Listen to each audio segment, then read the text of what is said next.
Assalamualaikum warahmatullahi wabarakatuh. Bismillahirrahmanirrahim. Alhamdulillahi nahmaduhu wa nusallimu ala rasulihil karim. Wa ba'du. Wargi-wargi sarena kaum muslimin wal muslimat rahimakumullah. Tepang desa sareng simkuring dina ieu kesempatan insyaallah simkuring bade naraskeun hanca logatan kitab Sulamut Taufik versi Sunda bagian anu ka-8. Mangurang kawitan. Bismillahirrahmanirrahim. Wal qismu tsani jeung ari bagian anu kadua al af'alu eta murtad pirang-pirang pagawean. Kasujudin sapertikeun sujud li sonamin, sujud kana berhala, au syamsin atau sujud kana panon poe, au makhlukin atau sujud ka makhluk akharin anu sejen. Wal qismu salisu jeung ari bagian anu katilu al aqwalu eta murtad pirang-pirang ucapan. Wahia jeung ari murtad ucapan katsiratun eta loba.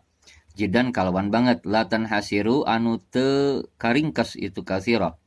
Minha eta tetep tina sapalina itu kasirah ayyakula ariyan ngucap si jalma li muslimin ka jalma muslim anu sejen. Ya kafiru hai jalma kafir au ya yahudiyu atawa hai jalma yahudi au ya nasraniyu atawa hai jalma nasrani au ya adi muddin atawa hai jalma nu teu boga agama muridan barina anu ngamaksud bidzalika ku eta ucapan teh ai annalladzi kana sesuna anu alaihi anu eta tetep ka itu silladzi al mukhataba ari anu dituju minad dini tina agama kufrun eta jadi kufur au yahudiyatun atawa jadi yahudi au nasroniyatun atawa jadi nasrani au laisa atawa henteu itu si jalma teh bidinin eta tetep kalawan ngabogaan agama wa kasukhriyati atawa sapertikeun ngaledek bi ismin kana hiji jenengan min asma'ihi tina pirang-pirang jenengan Allah ta'ala bari mahlur Allah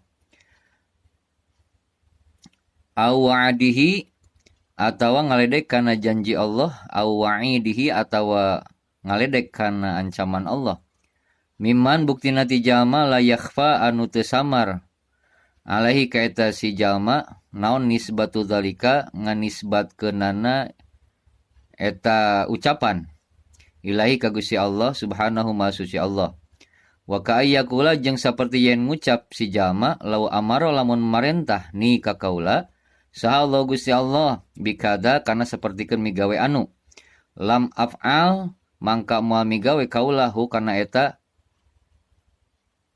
pagawean au lau sorot atawa lamun jadi naon al kiblatu kiblat fi jihati kada dina jihad anu ma solaitu mangka moal salat kaula ilahi kan itu jihad kiblat au lau a'to atawa lamun mere nika kaula saha Gusti Allah al jannata ka surga ma dakhaltu maka moal asup kaula ka itu surga mustakhifan barina anu ngarendahkeun atawa ngahinakeun au muzahiran atawa nembongkeun lil inadi kana keukeuhna sikap nolak kana agama fil kuli dina sakabehna wa ka ayyakula jeung saperti kenyen ngucap si jalma lau akhadha lamun nambahan ni ka kaula sallallahu Gusti Allah bitarki salati ku sabab ninggalkeun salat ma'ama sartana perkara ana anu ari kaula